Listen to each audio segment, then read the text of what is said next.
하나님의 말씀은 디모데후서 2장 1절 2절입니다.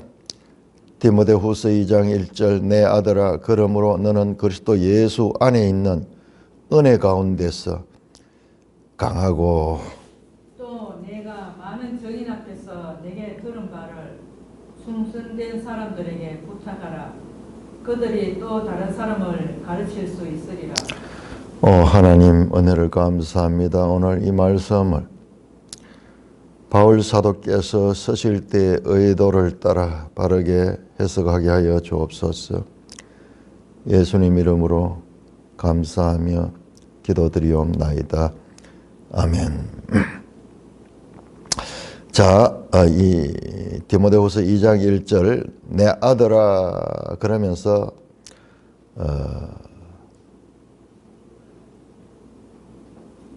가르쳐라 하는 말씀입니다. 가르쳐라. 무엇을 가르쳐야 될 것인가? 1절 2절 보세요.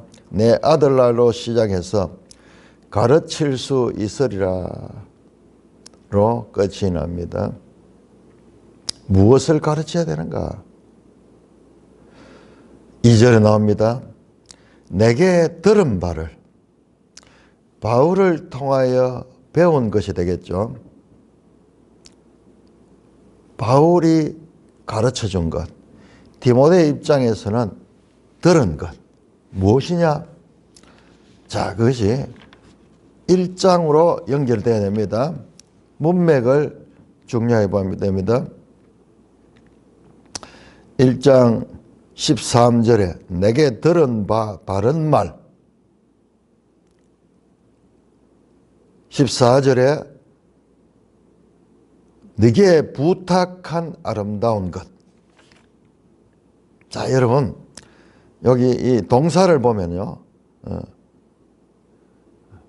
부탁한 아름다운 것을 지키라 이렇게 나오죠. 14절에 1장 14절에. 자, 여러분 디모데후서 2장에 보세요. 충성된 사람들에게 부탁하라. 부탁하라. 같은 단어죠. 그러니까 그 중간에 15절에서 18절에 부겔로와 허모게노 이것은 삽입구인데 이것을 빼버리고 보면은 문맥이 잘 이해가 됩니다. 부겔로와 허모게네 또는 오네시보르는 이 부겔로와 허모게네는 이 바울의 이와 같은 사역을 방해했던 자들이고 오네시보르는 그 바울의 사역을 협조하고 눈물 날 정도로 도와줬던 그런 인물이에요. 이 사적인 내용인데 이것 때문에 문맥이 끊어져 버렸어요. 그런데 이거를 빼고 읽어보면은 14절과 이 1장 13절 14절과 2장 1절 2절이 쫙 연결이 됩니다. 그러므로 라는 말은 앞에 나오는 부겔로와 허모게노와 달리 그들의 약함과 달리 그들은 바울을 따르다가 떠나버렸어요. 떠나버렸습니다. 고난이 있고 이러니까는 떠나버렸어. 그들과는 달리 은혜 가운데서 강하라. 너는 그리스도 예수 안에 있는 은혜 가운데, 네 힘이 아니라 그리스도 예수 안에 있는 은혜. 그 앞에 나오는 성령으로 말미암아 14절에 1장 14절에 성령이 하나님의 은혜예요. 하나님 은혜예요. 그러니까 이게 이의동의 뜻은 같지만은 표현은 다른 성령으로 말미암아 그 부탁한 것을 지킬 수 있는 거예요. 약한 사람은 이걸 못 지키는 거예요. 성령이 도와주셔야 되는 거예요. 다시 이 말씀을 더 강조합니다. 그리스도 안에 있는 은혜 가운데서 네가 강하여지라. 무엇을 하기 위해서? 앞에 말했던 부탁한 것, 너에게 가르친 그 바른 말, 2절입니다. 또 네가 많은 정인 앞에서 내게 들은 바를 충성된 사람들에게 부탁하라. 그들이 또 다른 사람들을 가르칠 거다. 많은 정인 앞에서 내게 들은 바. 바울 사도가 이 가르친 것, 지금 이 들은 바리 바른 교리거든요. 바른 교리인데 이것은 디모데후서, 디모데전서에 바른 교리가 무엇인가에 대한 설명은 없어. 바른 교리에 대한 이해는 이 발신자인 바울과 수신자인 디모데 사이에는 이미 공통된 이해가 있는 거예요. 그럼 바른 교리 하면 뭔지 두 사람은 아는 거예요. 말하는 사람도 알고 듣는 사람도 아는 거예요. 우리는 그걸 잘 모르니까는 이제 헷갈리는 거죠. 그런데 자, 제가 그걸 얘기했습니다. 바른 교리는 이미 우리에게는 어떻게 알 수 있냐면 우리는 로마서에 나타나 있는 이 하나님의 구원에 관한 교리. 로마서가 하나님이 이 온 세상을 구원해 나가시는 그 하나님의 경륜에 관한 교리를 담고 있는 거거든요. 근데 그것은 이미 전제되어 있어. 두 사람 사이에는. 우리는 그걸 모르게 되면 로마서를 이해 못하면 이 말이 무슨 말씀인지. 말씀드렸죠. 디모데후서는 생애 가장 마지막 서신이라고. AD 67년. 로마서는 그로부터 한 10년 전에 기록됐고, 그리고 다른 서신들도 보면 계속 로마서에 나오는 내용들이 강조되고 있거든요. 그러나 로마서는 전체적인 하나님의 저 구원의 전체적인 계획 11장까지 거기에 다 나타나고 있거든요. 그러니까 거기에 대한 것은 서로는 두 사람 사이에는 공통 이해가 전제되어 있는 거예요. 자, 그래서 내게 들은 바, 이게 바른 교리야. 바른 교리. 그 바른 교리를 충성된 사람들에게 부탁. 충성된 사람, 피스토이라는 원어로 되어 있는데, 피스토스 그러면 믿음이거든요. 그러니까 믿음은요, 우리가 믿음이라는 단어를 우리는 이 원어적인 의미를 잘 몰라요. 구약에서도 에뮤냐 하는 게 믿음이라 했거든요. 제가 여러 번 말씀드린 에뮤냐, 아멘 하는 것이 이 에뮤냐와 동의어예요. 에메트, 아멘, 에메트, 에뮤나, 이게 전부 기본형이 같은 건데, 이게 성실, 충성, 그리고 진리, 이렇게 번역이 되는 거예요. 우리 성경에. 그 의미가 다 들어있는 거예요. 여기도 충성된 사람 그러니까 우리는 좀 성실하고 뭐 이런 것을 생각하는데, 진리와 믿음이 있는 그런 충성된 사람. 앞에 사람들은 충성심이 없었잖아요.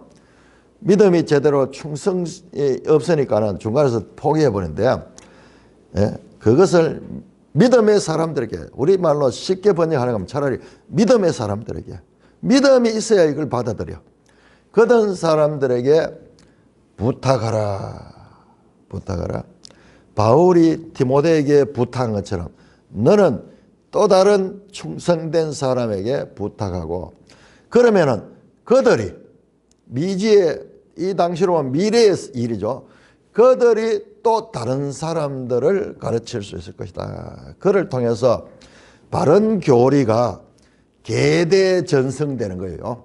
바른 교리가 계대전승돼요. 자, 디모데후서의 핵심 메시지가 바로 이거예요. 그러니까는 오늘날 우리 교회들도 이와 같은 바른 교리에 서 있는가 아닌가, 이것이 모든 교회의 기초가 되는 거예요. 기초가 되는 거예요. 이것이 얼마나 쉽지 않은 것이고, 이것을 간직해야 되고, 이것을 개성해 줘야 된다. 여러분, 종교개혁자들이 교회가 생기고 1500년 후에 종교개혁을 하는데 뭘 가지고 했습니까?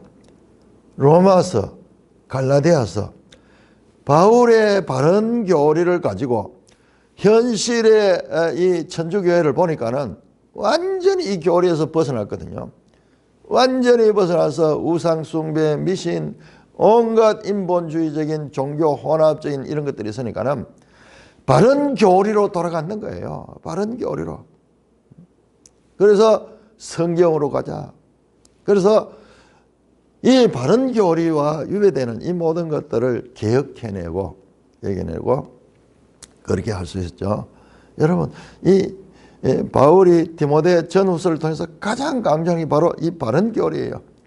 아무리 사람이 많이 모이고 하나님을 경배한다 해도 이 바른 교리 위에 서 있지 아니하면은 이것은 우상숭배가 될 수 있고 헛된 일이 될 수 있다. 그러므로 디모데 전서도 마찬가지고 디모데후서도 가장 강조하는 것이 바른 교리를 보수하고 바른 교리를 전달하고 그리고 다음 세대도 바른 교리를 그 다음 세대도 바른 교리들 이렇게 될 적에 그리스도의 교회 하나님의 교회는 주님이 오시는 그날까지 연속될 수 있는 겁니다. 연속될 수 있는 것입니다. 그리고 교회는 이와 같은 바른 교리 위에 세워진다. 그래서 바울 사도가 그 마지막 유언적인 서신에서 이렇게 바른 교리를 강조하고 있는 것입니다. 자, 그러면서 그 바른 교리를 전해야 되는 전도자로서의 자세에 대한 말씀을 하고 있습니다. 2장 3절에서 이 10절까지 교도가 있습니다. 2장 3절 너는 그리스도 예수의 좋은 병사로 나와 함께 고난을 받으라. 병사로 복무하는 자는 자기 생활에 얽매이는 자가 하나도 없나니 이는 병사로 모집한 자를 기쁘게 하려 함이라. 경기하는 자가 법대로 경기하지 아니하면 승리자의 관을 얻지 못할 것이며 내가 말하는 것을 생각해보라. 주께서 범사에 내게 총명을 주시리라. 한 칸 지나갔네요. 수고하는 농부가 곡식을 먼저 받는 것이 마땅하니라. 내가 말하는 것을 생각해보라. 주께서 범사에 내게 총명을 주시리라. 내가 전한 복음대로 다윗의 시로 죽은 자 가운데서 다시 살아나신 예수 그리스도를 기억하라. 복음으로 말미암아 내가 죄인과 같이 매이는 데까지 고난을 받았으나 하나님의 말씀은 매이지 아니하니라. 그러므로 내가 택함을 받은 자들을 위하여 모든 것을 참음은 그들도 그리스도 예수 안에 있는 구원을 영원한 영광과 함께 받게 하려 함이라. 자, 그러면서 이 바울에게 들은 그 바른 교리를 전할 때 어떤 태도로 전해야 되냐? 첫째, 병사로 비유를 합니다. 그리스도 예수의 좋은 병사로 나와 함께 고난을 받으라.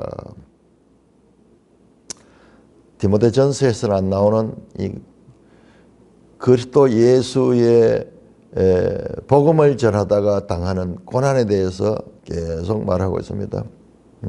고난을 받으라.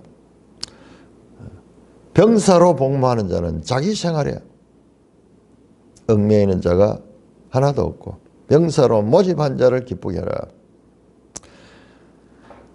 군인 비유를 통해서 병사는 목적을 가지고 모입니다. 전쟁이라는 목적을 가지고 모일 적에 자기 사사롭게 자기 기분대로 해서는 안 돼요. 그래서 군대는 계급 체계가 분명하고 명령 지휘 체계가 분명합니다. 자기 판단으로 함부로 해서는 안 돼. 개인이 아니니까는 단체니까. 그래서 그가 복무할 적에 기본 이 태도가 뭐냐 그러면은 그 병사를 모집한 자를 기쁘게 한다. 그 군대의 지휘관, 그 지휘관을 따라야 되지. 병사로 와서 지 마음대로 하게 되면은 병사의 자격이 없다. 두 번째로 경기자 비유를 합니다. 경기하는 자는 그 대신에 법대로 경기하지 않으면 승리자의 관을 얻는다. 열심히 경기하는데 법을 어겨버렸어. 그러면 취소됩니다. 취소됩니다. 달리기를 하는데, 경주를 하는데, 이 정해진 룰을, 요즘 같으면 뭐 레인을 따라서 걷든지, 안 그러면 출발 신호가 딱 나설 때 출발해야 되든지 이렇게 하지. 그 출발 신호를 어긴다거나 이렇게 해서 하면은 1등으로 돌아도 그것이 무효가 되죠. 그러니까 경기하는 자 비유를 하면서 그건 법대로 하는 거. 그 다음에 농부 비유하면서 수고하는 농부가 곡식을 먼저 받네요. 이 세 가지 병사, 경기자 그리고 농부 비유를 하면서 복음 전도자의 자세에 대해서 말합니다. 첫째로 병사는 하나님의 그를 소집한 이 복무하는 자를 소집한 그 하나님의 뜻을 따라서 자기 생각과 자기 감정으로 일해서는 안 되고, 둘째로 법대로 해야 된다. 바른 교리를 전해야 되지, 바른 교리에서 벗어난 것을 아무리 전해도 그것은 의미가 없는 것이다. 그렇게 하면은 병사와 같이 복무하고 경기자와 같이 법대로 경기하면은 그 복음 전도자에게는 농부가 수고하고 먼저 그 보상을 받는 것처럼, 자기가 일한 그 곡식을 먼저 받는 것을 마땅한 것처럼 복음 전도자에게는 하늘로부터 보상이 있을 것이다. 그러면서 7절에서 내가 말하는 것을 생각해보라. 주께서 범사에 내게 총명을 주시라. 이 바울이 말하는 이 비유, 병사의 비유, 경기자의 비유, 농부의 비유를, 이게 무슨 뜻인지 한번 생각해봐라. 주께서 너에게 총명을 주실 것이다. 주님께서 너에게 총명하게 이 비유적인 표현의 의미를 알게 하실 것이다. 그렇게 말씀합니다. 자, 그런 다음에 8절에 내가 전한 복음대로, 내가 전한 복음대로. 여러분, 이 내가 전한 복음은요, 이게 의역이에요. 의역. 원어는 요한겔리온 모우, 나의 복음대로, 나의 복음이라는 아주 독특한 표현을 씁니다. 나의 복음.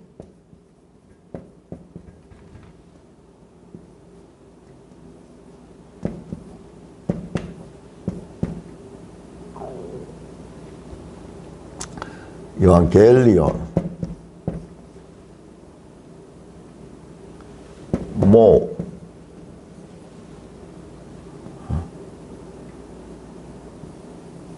My Gospel,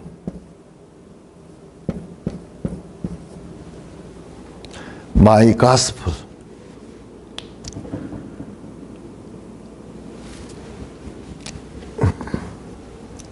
요한겔리온 가는 게 복음이거든요. 요한겔리온. 모옥하면은 이게 me예요. me 또는 my. 영어로 나의 복음, 나의 복음. 아니, 바울이 어떻게 이런 표현을 쓸 수 있지? 우리 번역은 이제 의역을 했기 때문에 내가 전한 복음, 틀린 건 아니에요. 틀린 건 아니지만 원어에서는 나의 복음이요. 조금 지나친 것 같이 느껴지지 않아요? 바울이 복음이 내 것이다 그래.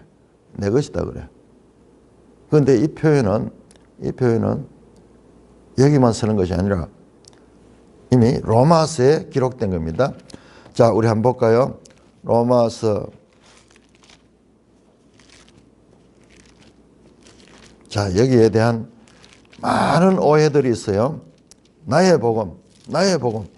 이야, 로마서 2장 16절, 2장 16절 보세요. 2장.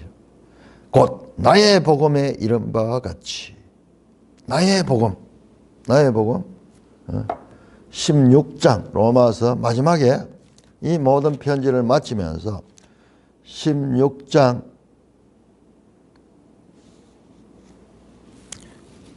24절입니까? 25절이요. 16장 25절에 됐네요. 나의 복음. 우리 번역이 잘못돼서 나의 복음과 그리스도의 예수 그리스도를 전파하면 이렇게 나의 복음 그리고 예수 그리스도를 전파하면 이렇게 돼 있죠. 그게 아니에요. 나의 복음 즉 예수 그리스도를 전파하면 나의 복음과 예수 그리스도가 이게 이 같은 의미인데 뭐 이렇게 해도 큰 차이는 없지만은 여기 그럼 주어가 지금 주어가 두 개 나의 복음과 예수 그리스도를 전파함 이게 두 개가 주어가 있는데 이게 아니에요. 이게 아니에요. 나의 복음 곧 예수 그리스도를 전파함 이 나의 복음 속에 이 모든 것이 들어가는 겁니다. 여러분 제가 말씀드렸죠. 자유주의 신학자들이 기독교는 바울 종교다. 봐라. 바울의 복음이라 그러잖아요. 바울의 복음이라 그러잖아요. 그리고 내용도 보니까는 전부 바울이 교리화 시킨 것. 지금 바른 교훈, 우리가 배우는 바른 교리 자체가 바울이 정리한 거잖아. 그러니까는 바울이 기독교의 창시자다. 그런 주장을 하게 되는 것입니다. 자, 여기에서 나의 복음, 요한겔리온 모, 마이 가스플. 자, 이것은 의미를 잘 이해를 합니다. 제가 보니까는 유명한 목사님이 이것을 해석을 하면서 내가 경험한 복음, 우리가 체험한 복음, 바울이 체험했듯이 우리도 체험한, 그래서 나의 복음이 되어야 된다. 그런 이야기를 하고 있어요. 유명한 선교사도 나의 복음이라는 시리즈를 가지고 특별하게 이 강조를 하는데 전부 반대로 해서 나의 복음은 이거는 제대로 이해하지 못하면 이게 큰 오해를 합니다. 이게 지금 뭐냐 하면 나의 복음, 내가 전한 복음이라고 했죠. 바울이 전한 복음은 철저하게 어디서 왔냐 그러면은 예수 그리스도의 계시에서 나온 겁니다. 철저하게 예수 그리스도의 계시 나오시고 이 나의 복음은 하나님께서 바울을 통하여서 전하라고 하신 바른 교리를 가르친 거예요. 지금 여기에 디모데에게도 지금 강조하는 것이 바로 나의 복음, 내가 너에게 전해준 복음을 가지는 것입니다. 여러분 우리가 언뜻 들으면 바울이 좀 지나치게 야 어떻게 이 복음을 하나님의 복음을 나의 복음이라고 할 수 있느냐. 자 여기에서 그 뜻은요 갈라디아 1장을 찾기 바랍니다. 갈라디아 1장에 명백하게 나타납니다. 오해해서는 안 돼요. 바울이 너는 나를 본받으라 뭐 이런 이야기도 하고 이러는데 이건 그렇게 이야기하는 그 의미가 무엇인가를 명확하게 알아야 됩니다. 갈라디아서 1장 1절 보세요. 바울이 갈라디아서를 강조한 게 사람들에게 난 것도 아니요 사람으로 말미암은 것도 아니요 오직 예수 그리스도가 죽은 지 살린 하나님 아버지로부터 사도된 바울. 바울은 자신을 소개할 때요 우리가 생각하지 나의 복음, 이 바울 자신의 복음 그런 말 아니에요. 이것은 다른 의미가 있어요. 모든 것은 철저하게 하나님께로부터 시작됐다. 그 이야기를 전제로 합니다. 전제를 합니다. 자, 6절에서 10절까지 보면 7절 보면 다른 복음은 없다. 다른 복음은 없다.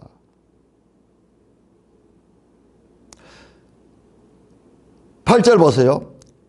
우리가 너희에게 전한 복음, 우리가 너희에게 전한 복음 이외에는 다른 것은 아무것도 없다. 9절 보세요. 너희가 받은 것 외에 다른 복음을 전하면 저주를 받을 것이다.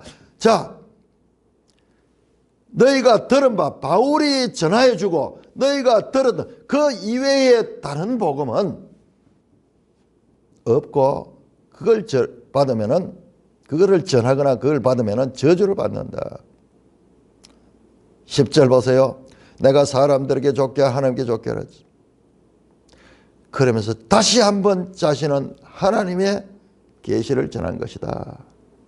자, 바울이 어떻게 자기가 전하는 것을 이것만이 옳다, 이것만이 바른 복음이다 이런 이야기를 할 수 있을까요? 아니 다른 사도들도 있는데 베드로 사도도 있고 그런데 우리가 전한 복음 이것을 강조하는 것은요 하나님께서 하나님께서 바울을 통해서 이 로마서를 통해서 이 모든 교리를 정리시켜 가지고 그렇게 전해줬는 거예요. 그래서 바울은 배타적이고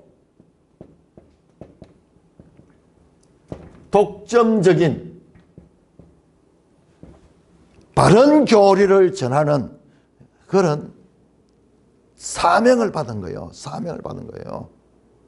그 사명을 받은 거예요. 그래서 11절에 가면은 내가 전한 복음 이런 표현을 하죠. 이것은 사람의 뜻을 따라 된 것이 아니라 이는 내가 사람에게 받은 것도 아니요 배운 것도 아니요 오직 예수 그리스도의 계시로 말미암아. 철저하게 나오죠. 예수 그리스도의 계시를 자신이 전하는데 여기에서는 내가 전하는 이것이에요. 특별히 로마서를 더 강조하는 거예요. 로마서에서 나의 복음이 처음에 나오고 끝에 나오는 거 봤죠. 16장 25절에 나오고 2장 16절입니까? 그렇게 나왔죠. 그래서 이 바울이 전하는 바울을 통해서 베드로 사도를 통해서 아니고 야고보서를 통해서 아니고 바울을 통해서 하나님께서 이 바른 교리를 정리하고 전하도록 했는 거예요. 그래서 그런 차원에서 예수 그리스도에서 바울로 뒤에 나옵니다만은 이제 이 바울에서 앞에 나왔죠. 2장 1절에 나왔잖아요. 바울에서 디모데로, 디모데에서 충성된 자로, 충성자에서 또 다른 충성된 자로 이와 같은 바른 교리의 근원은 예수 그리스도의 계시고 이 예수 그리스도의 계시를 바울이 정리한 것이 바른 교리예요. 바른 교리. 이것은 다른 말로 이 바른 복음으로도 표현할 수 있습니다. 이것이고 이것이 계속 전승돼야 된다. 그러니까 나의 복음이라 할 적에 여기는 바울 자신으로부터 나왔다는 이런 뜻이 아니고 바울을 통하여 배타적으로 독점적으로 여러분 한번 보세요. 성경 한번 보세요. 바울 서신 13권 가운데 있는데 여러분 유일하게 교리서 다른 편지들은 다 갈라디아 교회, 에베소 교회, 무슨 고린도 교회 자세히 보면요. 그 교회 문제에 대한 해결책으로 주는 내용들이 많이 있어요. 그리고 내용들이 짧잖아요. 고린도 전후서는 길지만은 고린도 교회에 문제 많은 고린도 교회에 대한 직접적인 해결책, 무슨 질문을 하는 그 질문에 대한 그와 같은 제시를 하는 거예요. 답변을 제시하는 내용이 그 속에 있어요. 그런데 로마서의 수신자인 로마 교회는 바울이 아직 만난 적도 없는 사람들이에요. 그냥 소문만 들었던 사람들이고, 그리고 이 로마서에는 특정한 로마 교회 문제에 대한 내용이 없고요. 하나님의 전 구원의 경륜에 대한 설명이 나옵니다. 하나님의 전 구원, 율법이 무엇이고 믿음이 무엇이고 예수 그리스도가 누구고, 그러면 그것을 구원하기 위해서 성령을 보내주셨고, 그 다음에 유대인들과 이방인의 관계, 그래서 하나님이 전 세상을 구원하고자 하는 하나님이 전 구원의 경륜에 대한 내용이 로마서 1장에서 11장에 나옵니다. 그런데 바울은 그러면은 어떻게 그런 걸 다 알았냐? 예수 그리스도의 계시를 통해서 알게 되는 거예요. 우리 고린도 후서 12장에 나오죠. 삼청천에도 가고 사람이 말로 표현할 수 없는 그와 같은 사실상 그리스도 이전에는 감추어져 있던 것, 비밀로 되어 있던 것, 이것이 그리스도께서 계시하다 열어 보여주는 거거든요. 열어 보여주는 그것을 바울이 받아서 그것을 바울이 전하는 것입니다. 자, 그래서 내가 전한 복음대로, 나의 복음대로, 그러면서 다시 로마서 똑같이 나옵니다. 로마서 1장 우리 갈까요? 여러분, 제가 계속 반복해서 말씀을 드리고 있습니다. 이 바른 교리는 로마서, 이게 뭐 굳이 디모데에게 이 로마서를 이야기했는 건 아닐 수도 있어요. 그렇지만은 이 로마서는 바울이 여러 가지 곳에서 가르치던 그 내용을 집대성한 내용이에요. 그래서 우리한테는 이 로마서를 통해서 바른 교리가 뭔지를 알 수 있는 거예요. 자, 여러분 보세요. 8절에 내가 전한 복음대로 다윗의 씨로 죽은 자 가운데 다시 사는 예수 그리스도를 기억하라. 로마서 1장 4절 3절 그 아들에 관하여 말하면 육신은 다윗의 혈통에서 났고 성결의 영으로는 죽은 자 가운데서 부활하사 능력으로 하나님의 아들로 선포되니 곧 우리 주 예수 그리스도시다. 이 복음의 시작은 바로 예수 그리스도. 기억하라. 복음으로 말미암아 내가 죄인과 같이 매이는 데까지 고난을 받았으나 하나님의 말씀은 매이지 않는구나. 하나님의 말씀은 매이지. 나는 이 복음 전하다가 지금 구속되어 있지만은 그러나 그 가운데서 하나님의 말씀은 계속 역사하고 있다 말씀합니다. 자, 우리 빌립보서 한번 보겠습니다. 빌립보서 1장 12절 형제들아 내가 당한 일이 오히려 복음 전파의 진전이 된 줄을 너희가 알기를 원하노라. 지금 바울이 당한 일이 지금 복음을 전하다 감옥에 갇히게 되는 거예요. 그런데 감옥에 갇히면은 바울이 활동을 못하면 복음 전파가 막힐 것 같잖아요. 그런데 반대로 내가 당한 일이 도리어 복음 전파의 진전이 된 줄을 너희가 알기 원하노라. 그 안에서도 복음 전파가 본인이 아니면 다른 사람들을 통해서도 이 하나님의 일은 하나님이 하신다. 나도 하나님의 도구로 되는 거지. 13절에서 나의 매임이 내가 이렇게 이 감옥에 갇혀 있는 이것이 그리스도 안에 모든 시대함과 그 밖에 모든 사람에게 나타나는 형제 중 다수가 나의 매임으로 말미암아 주 안에서 신뢰함으로 겁없이 하나님의 말씀을 더욱 담대히 전하라. 바울이 갇혀 있으니까는 다른 형제가 더 담대하게 전하고 있는 거예요. 그런데 전하는데 그 내용이 이 바울처럼 바른 교리가 아닐 수도 있어요. 어떤 이들은 투기와 분쟁으로, 어떤 이들은 착한 뜻으로 그리스도를 전파하네. 이들은 내가 복음을 변증하여 세웠음을 받은 줄 알고 사랑으로 하나 그들은 나의 매임에 괴로움을 더하게 할 줄로 생각해 순수하지 못하게 다툼으로 그리스도를 전파하리라. 이러면서 전파하는데 그 동기가 나쁠 수도 있어. 그런데 18절은 그러면 무엇이냐 거칠애로 하나 참으로 하나 무슨 방도나 전파되는 것이더니 이로써 나는 기뻐하고 기뻐. 결과적으로 사람들이 동기가 어떻게 되냐 전파되는 것은 그리스도다. 그러므로 오히려 나는 이 일을 기뻐할 수 있다. 같은 맥락이죠. 그러므로 내가 택함을 받은 자들 위하여 모든 것을 참으면 그들도 그리스도 예수 안에 있는 구원의 영원한 영광, 구원을 영원한 영광과 함께 받으라. 택함을 받은 자들을 위해서 모든 것을 참아 자기가 이와 같은 고난을 당하는 것은 바로 구원을 받는다. 그리스도 예수 안에 있는 영원한 영광과 함께 구원을 받도록 택함을 받은 자. 아주 독특한 표현 나오죠. 이게 우리 기독교에 나오는 표현이 예정론이죠. 창세전에 이미 하나님의 작정과 애정과 택함을 받은 자, 그런 자들이 그리스도 예수 안에 있는 구원을 영원한 영광, 하나님의 나라의 영광과 함께 받게 된다. 그냥 목숨 건지는 정도가 아니라 영원한 영광에 그 참여하는 그와 같은 보상을 받게 된다. 앞에 나온 수고한 농부에게 이어지는 내용이죠. 농부가 수고했듯이 이와 같은 보상이 있다. 11절에서 13절입니다.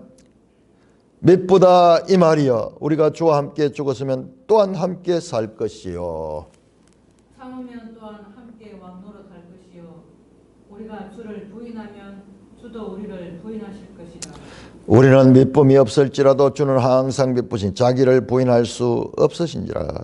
자, 그러면서 미쁘다 이 말이요. 갑자기 감탄사가 나옵니다. 바울 서신을 보면은 이런 경우가 많이 나옵니다. 자, 여기서 미쁘다 하는 말이 우리가 안 쓰는 단어잖아요. 미쁘다 하는 말 우리 안 쓰잖아요. 믿음직하다 그 말이에요. 이것도 피스토스, 믿음과 연결돼. 믿음. 이 말씀이 이 기쁘고 믿음직하고, 이 말씀은 변함없는 말씀입니다. 왜? 무엇이? 뒤에 나온 내용. 주와 함께 죽었으면 주와 함께 살 것이다.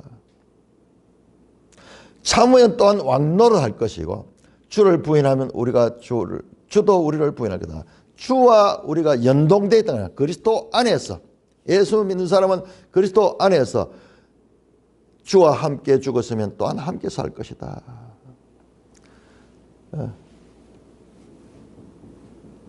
우리가 십자가에, 예수 그리스도의 십자가에 죽으실 때 함께 죽었다. 그러니까는 예수 그리스도가 부활한 것처럼 우리도 함께 부활할 것이다. 여기서 죽음은 어떤 육적인 그런 죽음이 아니라 옛사람의 죽음.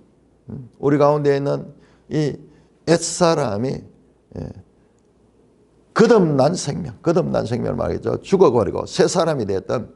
그래서 그와 같은 이 동사도 과거 동사예요. 죽었으면 과거 이미 죽었다. 그리스도와 함께 죽었다.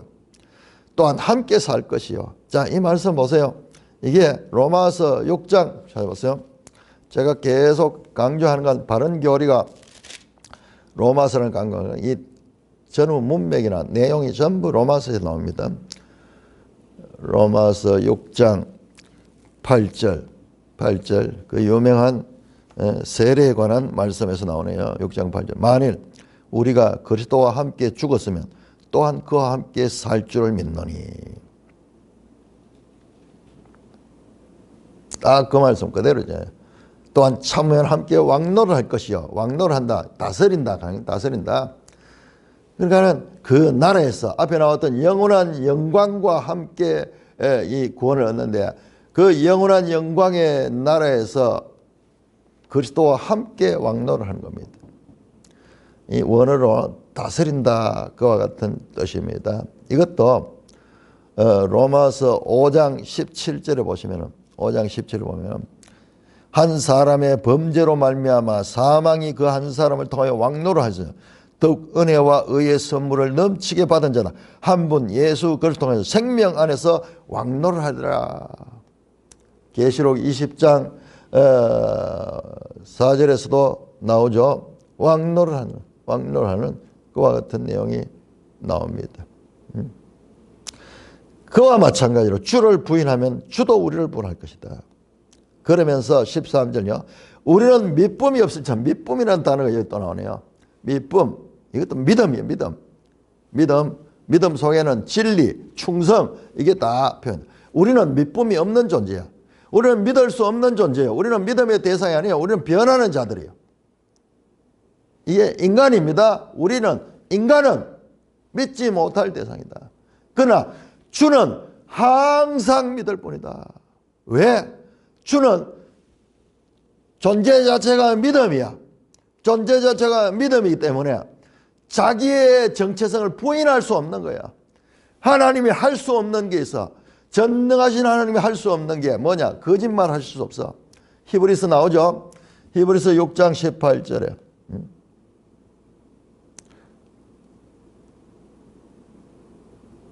거짓말 할 수 없는 거. 반대로 우리는 미쁨이 없다. 우리 사람은 믿음의 대상이 아니에요. 에레미야 17장 9절 만물보다 부패한 것이 사람의 마음이라.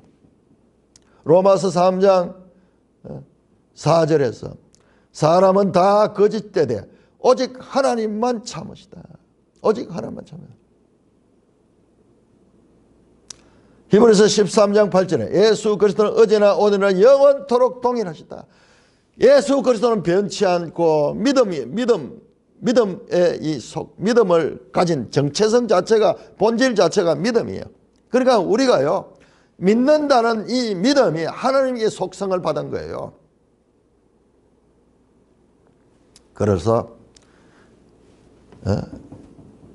주와 함께 죽었으면 주와 함께 살고 주와 함께 왕노를 한다는 이 말씀은 변치 않는 말씀이다. 변치 않는. 그러니까 얼마나 이 찬송할 수밖에 없는가. 미쁘다 이 말이요. 그렇게 말씀하고 있는 것입니다. 자, 2장 14절에서 26절까지 가운데서 먼저 14절에서 19절까지 교독합니다. 너는 그들로 이 일을 기억하게 하여 말다툼을 하지 말라고 하나님 앞에 엄히 명하라. 이는 유익이 하나도 없고 도리어 듣는 자들을 망하게 함이라. 너는 진리의 말씀을 옳게 분별하며 부끄러울 것 없는 일꾼으로 인정된 자로 자신을 하나님 앞에 드리기를 힘쓰라. 망령되고 헛된 말을 버리라. 그들은 경건하지 아니하며 점점 나아가느니 그들의 말은 악성 종양이 퍼져나감 같은데 그 중에 후메네오와 빌레도가 있느니라. 진리의 관원에는 그들이 거듭되었도다. 부활이 이미 지나갔다 하므로 어떤 사람들의 믿음을 무너뜨리느니라. 그러나 하나님의 견고한 터는 서서히 인침이 쓰일러시되 주께서 자기 백성을 아신다 하며 또 주의 이름을 부른 자마다 불의에서 떠날지어다 하였느니라. 자, 너는 그들로 이 일을 기억하게 하라. 이 일이 뭐냐? 앞에 나왔던 11절에서 13절 변치 않는 그와 같은 이 구원을 영원한 영광과 함께 받게 되는, 함께 살고 함께 왕노하는 이 변치 않는 이 일을 기억하여 말다툼을 하지 말라고 사람들 앞에 엄히 명하라. 자, 이 말다툼은 디모데전서 1장 4절, 6장 이 4절에도 나오는데, 이 다른 교리를 쫓는 사람들이 이 진리가 없으니까 계속 변론하고 말다툼하면서 그런 짓을 하지 못하여라. 이 바른 교리를 확실하게 체계를 잡아서 다른 말을 가지고 뭐 그렇게 변론을 하지 못하여라. 하나님 앞에 엄히 명하라. 이는 유익이 하나도 없고 도리어 듣는 자들을 망하게 한다. 바른 교리에 떠난 이런 그 논쟁, 이거는 결국 교회를 망하게 하는 길로 나가는 거다.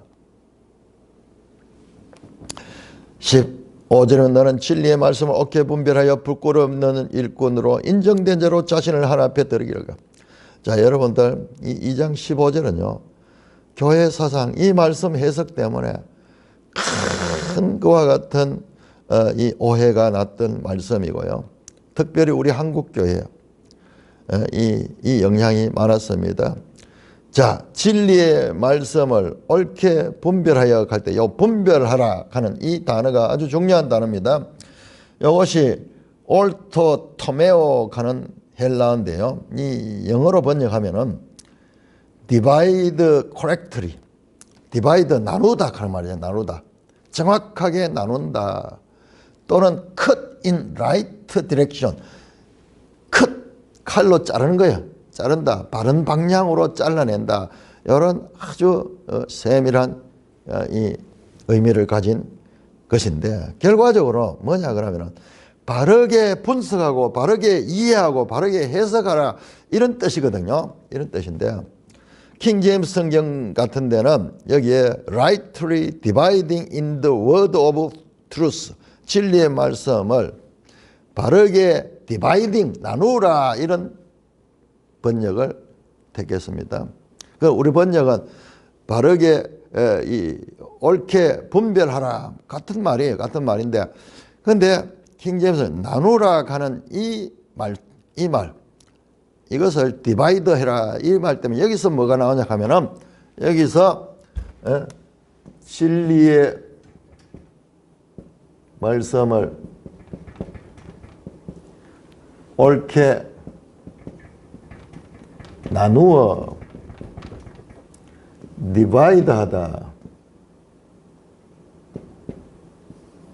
디바이드 하다. 요 해석 때문에, 요 해석을, 진리의 말씀, 즉 성경은 나누는 거구나. 나누어서 해석해야 되는구나. 그렇게 해석한 게 뭐냐 하면 소위 세대주의.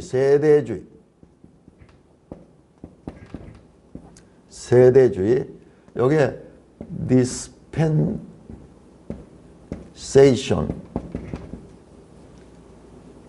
dispensationalism, 세대주의 이렇게 한대요.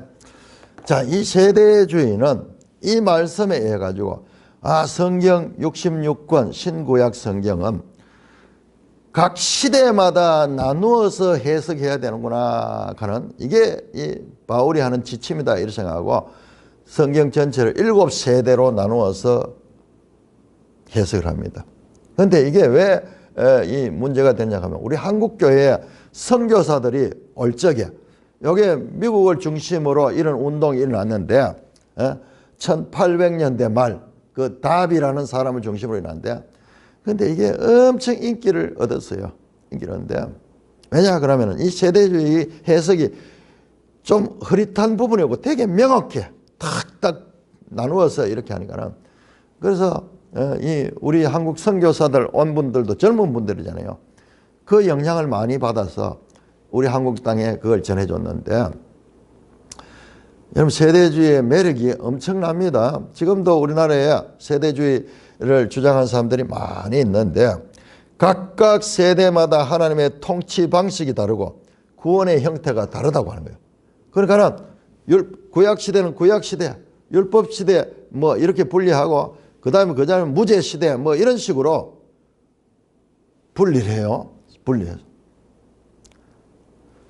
그래 놓고는 이제 이 시대와 시대에는 하나님이 통치하는 방식이 다르다는 거예요.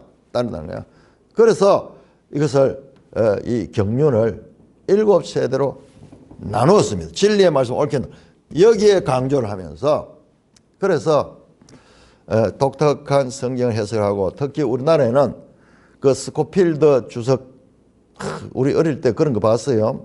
우리 젊은 시절에 보면은 주석책이 많은 경우가 스코필드인데 스코필드 주석은 이 세대주의적인 관점에서 만들어진 거예요. 한국교회도 확 퍼졌어요. 오늘날 우리 한국교회 초기에는 신학이 전부 세대주의 신학이 많이 있습니다. 그러나 지금은 다시 이제 우리나라 사람들도 공부를 하고 유학도 가고 이러면서 세대주의가 정통 주류적인 해석이 아니라 일부 이 편파적인 그런 해석이라는 이 위치를 알게 되고 세대주의에 대한 분석이 나오는데 문제는 우리가 공부를 해보면 구약과 신약은 연결되는 거지. 뭐는 이렇게 7세대로 나누어 가지고 여러분 그런 게 어디 있어요. 창세기 3장 15절에 여자의 후손이 뱀의 머리를 상하게 한다. 이것이 성경 처음부터 끝까지 다 예수 그리스도 통한 마귀의 세력을 없애는 그거로 나오지.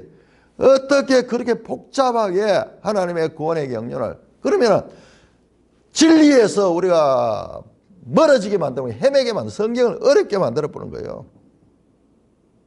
공부를 해보면요. 아니에요. 바울이 가르치는 바른 교리도 전부 이 구약 성경에서 나왔고 특별히 신명기의 내용이 그대로 연결되면서 압축되고 정리되고 정교하게 되어서 우리가 딱 이해할 수 있는 그런 것으로 되어 있지. 그러면 신약은 신약이고 구약은 구약이고 과거에 우리 그렇게 많이 죠. 구약은 율법, 신약은 복음 이런 식으로 두 개를 나누던 그런 사상이 전부 세대주의에서 나온 거예요. 세대주의의 영향을 받은 거예요.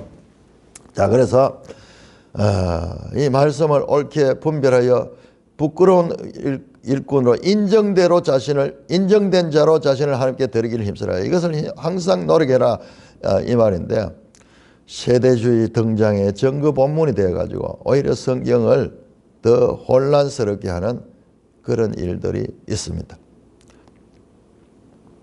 자, 그러면서 망령되고 헛된 말을 버리라. 그런 것들은 점점 전부 다른 교리죠. 다른 교리, 거짓 교리. 이것은 악성종양처럼 보이는 사람들이 이런 걸 좋아해요. 불량식품을 맛있어 하듯이 몸에 안 좋은 것을 좋아하듯이 여기에 그 속에 진리가 없는 사람들은 이런 걸 좋아하는 거예요. 그중에 후메네오와 빌레도 특별하게 이런 사람들이 있다. 진리에 관하여 그들이 그릇되었다. 부활이 이미 지났다. 이 후메네오와 빌레도, 이 후메네오는 디모데전서 1장 20절에 나오던 그 인물이에요. 계속 교회 안에 있으면서 거짓 교리를 퍼부으면서 영향력을 끼쳐가는 그런 자들입니다. 그들은 이 부활이 이미 지나갔다. 우리는 성령을 받을 때 이미 부활을 했다. 뭐 이런 식으로 가르치면서 진리를 떠납니다. 그래서 믿음을 무너뜨리게 하는 그런 일을 한다. 그러나 하나님의 견고한 터는 섰으니 인침이 있으시되. 자, 요 19절의 해석이 좀 난해하거든요. 그런데 이 문맥을 보면요. 그러나 앞에 나오죠. 잘못된 거짓 교리에 빠진 것 달리, 그와 달리, 역전접사 달리 하나님의 견고한 터는 섰다. 이 말은요. 하나님께서 주권적으로 견고하게 믿음의 사람들을 지킨다. 그래서 주께서 자기 백성을 안다. 주의 이름을 부르는 자마다 불에서 떠난다. 이 성경을, 구약 성경을 인용하면서 거짓 교리가 왕성해도 진리의 터는 굳건하게 세워진다. 견고한 터는 서는다. 그러므로 진리의 말씀을 옳게 분별해라. 그 진리의 말씀에서 벗어난 자다. 부활이 이미 지났다는 그런 교리, 자, 그런 것들을 정확하게 지적해내고 그것들을 분별할 수 있도록 해야 된다. 그러나 하나님의 견고한 터, 이 교회를 위한 교회, 견고한 터는 하나님의 견고한 터는 섰으니.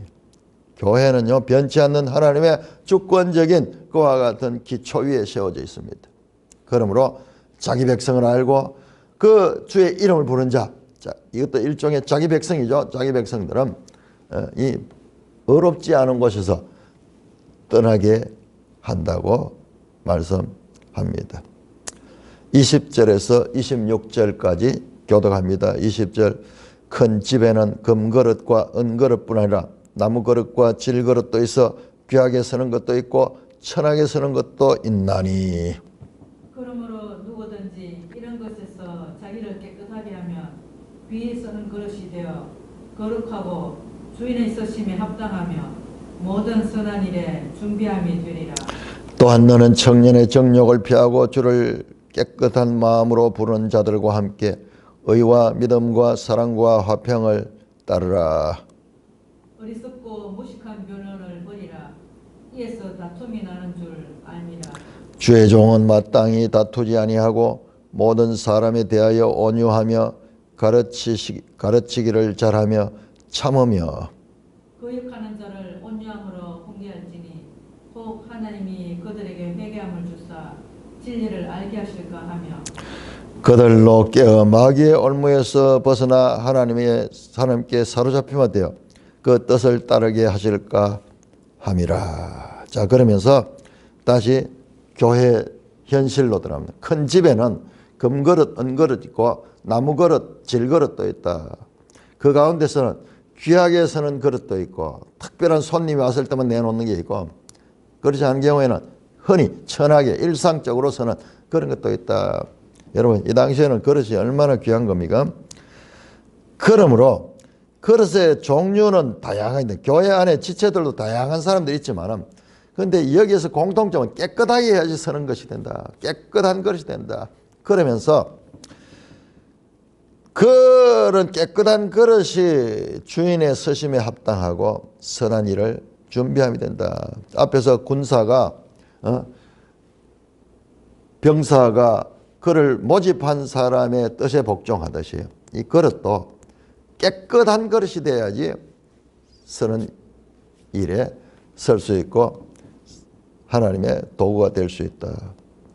그러면서 너는 청년의 정욕을 피하고 주를 깨끗한 마음으로 부르는 자들과 함께 의와 믿음과 사랑과 화평을 따르라. 어리석고 무식한 변론을 버리라. 이 계속 나오죠. 앞에서도 나왔죠. 말다툼하고 뭐 이런 변론.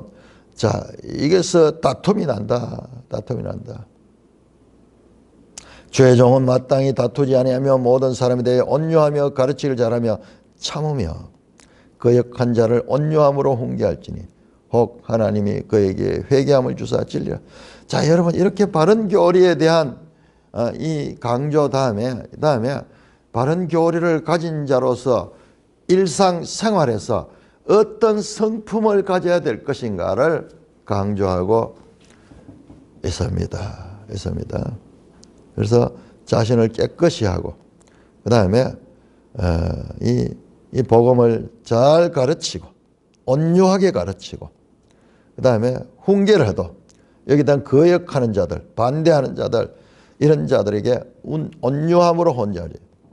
그들조차도 바울 자신도 그랬잖아요. 과거에 대적자였잖아요.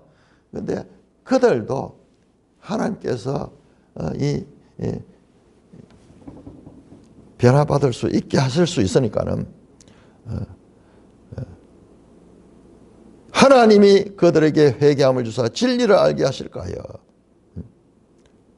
거역하는 자들도 단정 짓지 말고 그에 대해서 가능성을 열고 온유하게 훈계하라. 그들로 깨어 마귀의 올무에서 벗어나 하나님께 사로잡히면 되어 그 뜻을 따르게. 이건 바울 자신이잖아요. 바울 자신의 경험을 따서 하나님의 역사는 사람의 판단으로 알 수 없는 그와 같은 일들이 있을 수 있기 때문에 단정해서 하나님의 뜻을 단정해서 자기가 섣불리 선입견을 가지고 하지 말아요. 교회 역사를 보면은 이와 같은 교회 핍박자들조차도 나중에 변화받고 마귀의 도구에서 하나님의 도구로 사용된 역사가 많이 있지 않습니까? 그러므로 그와 같이 가능성을 열어두고 하나님에 대한 믿음을 가지고 다른 사람들, 심지어는 대적자들에게 있어서도 이와 같이 온유함으로 그들을 훈계하라 라고 말씀하고 있습니다. 찬송가 546장입니다.